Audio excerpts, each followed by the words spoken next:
In this presentation, we are going to try to understand infinity through multiplication. But we begin by asking questions such as, is multiplication commutative? Can infinite expressions be unequal but reach the same limit? And we are going to take another look at number structure. So let's look at a few calculations. 1/3 can be written as 0.333 going on indefinitely. 1/3 times 1/3 can be written as 1/9, which can be written as 0.111 going indefinitely. We express this in a different form in the circle in red. Now we look at another expression. We look at 0.33 squared, and we get 0.1089. We add another 3 to both the multiplicand and multiplier, and we get a number that looks very similar. But as we add another 3 to both, we see that we are starting to develop a pattern, which we express in the notation in the red. In the first line, we have shown that we can define 1/9 by an infinite number of ones. In the second line, we've shown that it can be defined by an infinite set of ones and eights. Since the order of operation gives different answers, we interpret that multiplication is not commutative for multiplication of decimals. This puts in question the proofs for decimals that depend upon decimals being commutative. Let us look at the two definitions of 1/9.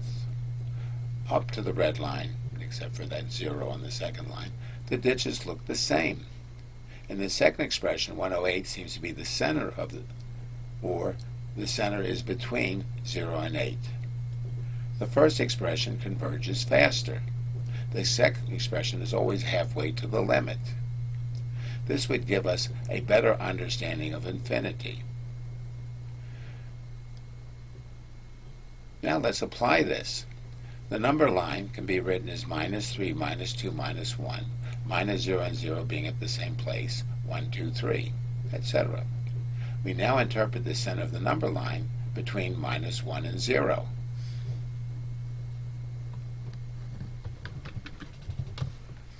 Let's now derive the commutative property from the distributive property. 5 can be written as 5 ones, or is 5 times 1. 3 times 5 can be written as 3 5s, and each of those 5s can be written as 5 times 1. Using the distributive property in the inverse fashion, we get 5 times 1 plus 1 plus 1, which is equal to 5 times 3. So we show that the commutative property is not a fundamental property in multiplication. Now, the number 333 can be written as 3 times 1,000, 3 times 100, 3 times 10 plus 3. Or it could be written as 33 times 100 plus 33, where we basically use an associative property to group our numbers. We now show some multiplications. 33 times 33, we break it up into a number structure form suggested by what we just did. We do the distributive property, and we get 1089. We then look at it with now, instead of 2 3s, 4 3s. Again, we use the number structure we had, and we get the answer with 3 1s, a 0, 3 8s, and a 9. However, there's another way we can multiply it, where we basically derive the first line by multiplying 33 by 33, and then the second line by multiplying 33 times 3300. And when we add those two together, we basically get 30 times 3300. So now when we multiply by the second 33, we just have to take that answer and slide it over 2 places. This was a trick we used that makes it easy to do very long multiplications of repeated numbers, with the probability of making errors smaller and making it easier to get the answer without using large amounts of paper. Okay, as noted, we regrouped our numbers and just used the distributive property.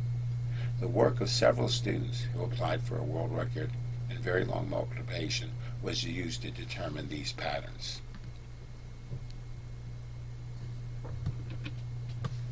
So in summary, we observed a few patterns in someone else's work and then asked a few questions. We saw a different way to multiply decimals as we grouped numbers and started seeing them approaching affinity. We got results that we did not expect or understood. This led us to look more closely at infinite numbers and to better see the structure. We showed that the center of the number line was different than previously interpreted. We did this by showing that 0 had a sign. And we basically do this as we know that 0 plus 0 equals 0. A negative number is defined by adding it to its inverse positive number. And then we showed through subtraction that a negative number minus 2 is equal to 0 minus 2. So a number subtracted from 0 will give a negative number. And thus we deduced that 0 equal minus 0. We had to interpret that 0 and minus 0 occupied the same place on the number line. We think we have developed a new way of teaching math. Hopefully you agree with us.